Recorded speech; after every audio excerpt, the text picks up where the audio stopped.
What's up, Unbroken Nation? Hello, my friends. I'm Michael Unbroken, host of the Think Unbroken podcast and founder of ThinkUnbroken.com. And I'm honored to be your trauma coach and mentor because I believe that everyone is capable of getting unstuck, cultivating self-love, and becoming the hero of their own story. I believe that when implemented correctly, the practical tools and education you will receive from this show will help you lead an unbroken and extraordinary life. I believe that no matter what we come from, that we all have the ability to choose ourselves first, to create and manifest a powerful and grace-filled future and love the reflection in the mirror. I believe that every day is a day to grow, learn, heal, and change. That's why I started my company, ThinkUnbroken.com, which is an online training and healing and personal growth platform where you get everything that I know about how to get motivated, be accountable, get out of the vortex, and become the hero of your own story through community, connection, and commitment. For more information, visit ThinkUnbroken.com.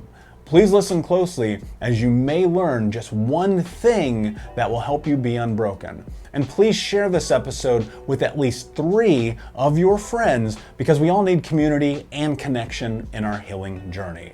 And be sure to DM me and tag me on Instagram at Michael Unbroken so that I can say hi. I just want to thank you again for being a part of this, for listening and being a member of the Unbroken Nation. Now, let's get into today's show and make the world unbroken.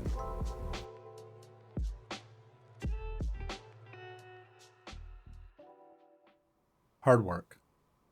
Life begins at the end of your comfort zone. So if you're feeling uncomfortable right now, know that the change taking place in your life is a beginning, not an ending. Neil Donald Walsh.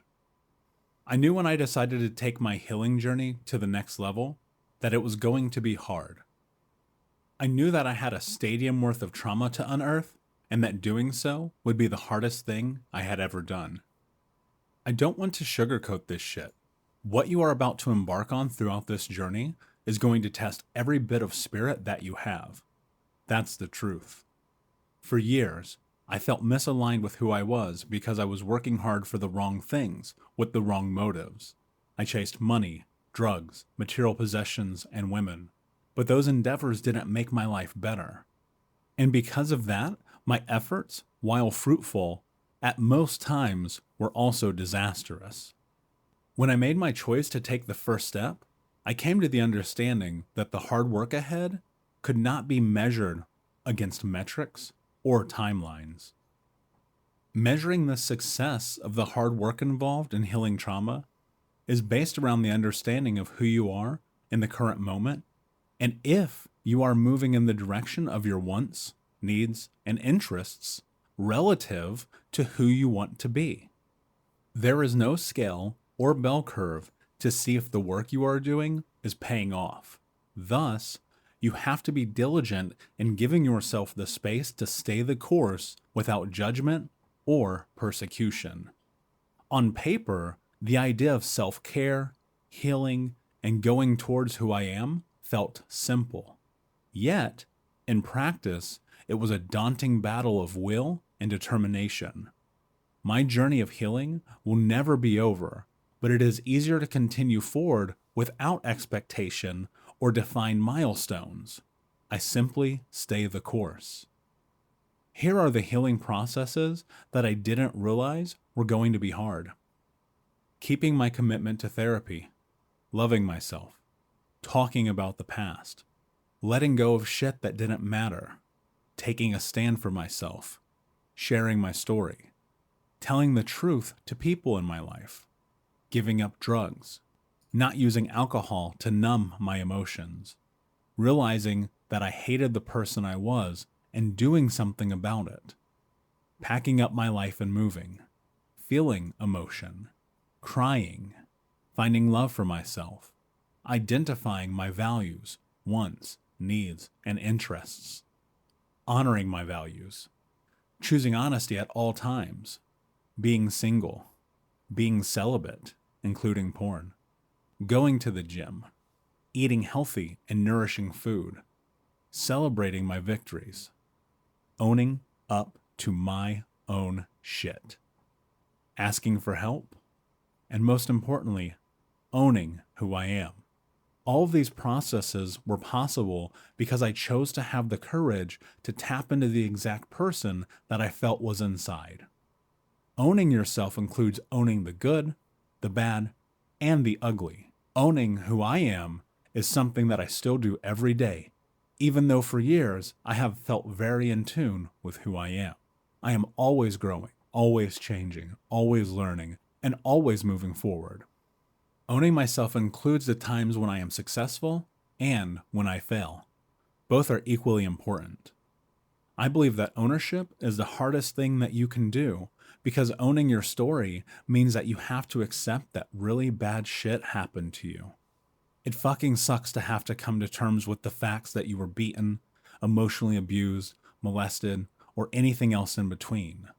You have to accept that the abuse that you suffered was not your fault. The potential of becoming you can be terrifying.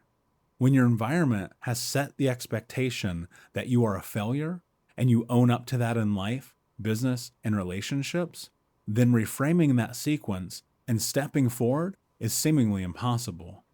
However, you cannot get to the checkered flag at the end of a marathon without taking that first step. And before you can set foot on the course, you have to decide that you are going to run. As you have read, ownership means doing what you know you need to do. No one can decide what that thing is except for you. What will hard work mean for you? The answer will reveal itself in time. You may find that journaling or meditation is incredibly hard, or maybe just getting in the car to drive to a therapy session takes every ounce of effort in your body and soul. We all start our mission in a different place, and the route will take us through different experiences and understandings of ourselves. The hard work comes in taking that first step every day. Hey, Unbroken Nation, a quick pause in today's episode to tell you about the brand new Think Unbroken app. That's right, I just released a brand new app in the App Store that you can take the first course in the Think Unbroken curriculum, The 5 Keys to Healing Trauma. It's a 7-day course for free.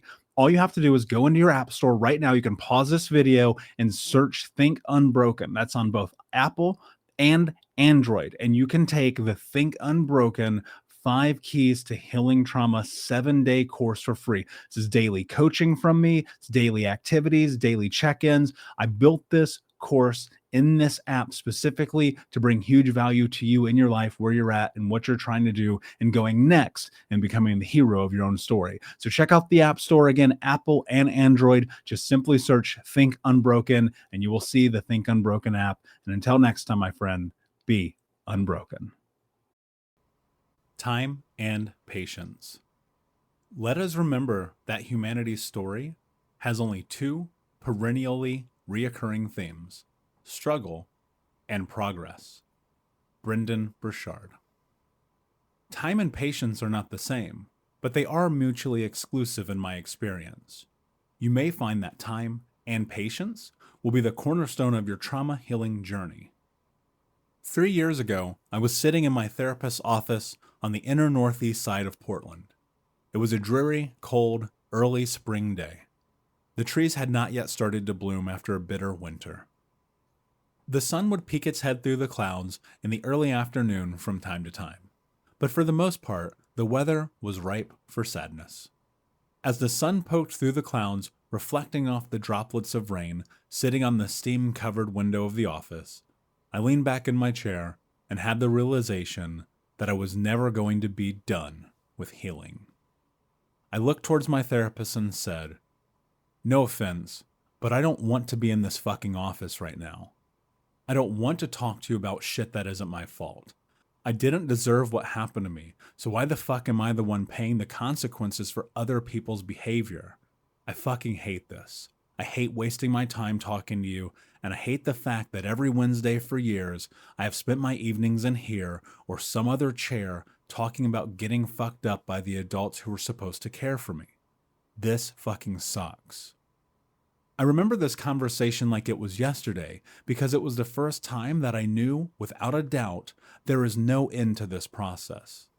Throughout the healing process, there are systems to keep us on track when we take a step back, and there is moving forward, but it doesn't stop. There is no day that you are magically not impacted by trauma.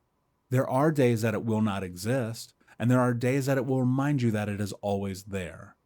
Some of the effects of trauma linger and manifest in different ways at different times.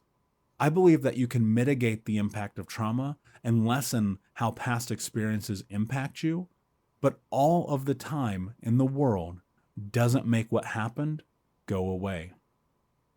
As I sat in my therapist's office that day, I also realized I had full choice over everything that was going to happen next in my life. This wasn't the first time that I thought this, but it was the first time that I felt it. It was a feeling that I can't fully describe, but if I tried, the word empowered comes to mind. I spent so much of my life always pushing forward because I thought it was what I had to do. And in that moment, I knew that having agency meant that I could do so with purpose and not just to do it. Despite the newfound understanding that I would never be done with my healing journey, I decided that I could be patient and give myself the space to heal. I looked at the undertaking in front of me as a business transaction. I considered trauma to be the problem which I could solve with cash and that I needed a solution for, and time and patience as the currency. When I compiled that data into my brain, I knew that there was no going back. I said goodbye to the idea that I would one day stop therapy. I accepted that despite being very pissed off. I do take breaks from time to time, but being able to bounce my ideas and understanding of self off of someone who is as skilled in navigating trauma as I am is a godsend. There is no quick fix in the journey you are undertaking. You are going to have to be patient, especially on the days that it's the hardest to do these things. No blueprint or book will show you how to navigate the next phases in your life. There are bits and pieces that you can compile from the world around you to create your protocol, but at the end of the day, you have to be patient with yourself, and you have to give yourself time to heal, even if it takes the rest of your life. You owe yourself that much. Unbroken Nation, hope that you just got a tremendous amount of value from today's episode. I want to know what you think. Please do me a favor and review, rate, and share the episode with 3 friends on social media today. It would mean the world if you did, because ultimately at the end of the day, creating community and connection is how we heal generational trauma in the world. And I need your help to do that, Unbroken Nation. So if you're on iTunes or Spotify or wherever you are, please like, comment, share, review. I want to know not only what you like about the show, but how I can make the show better, how I can make this further about helping you on your healing journey. So do me a favor, and when you do, shoot me a screenshot of you making the review to my DM at Michael Unbroken on Instagram so that I can have a conversation with you, say hi, and more importantly, so I can share it with the Unbroken Nation. Thank you so much, my friend.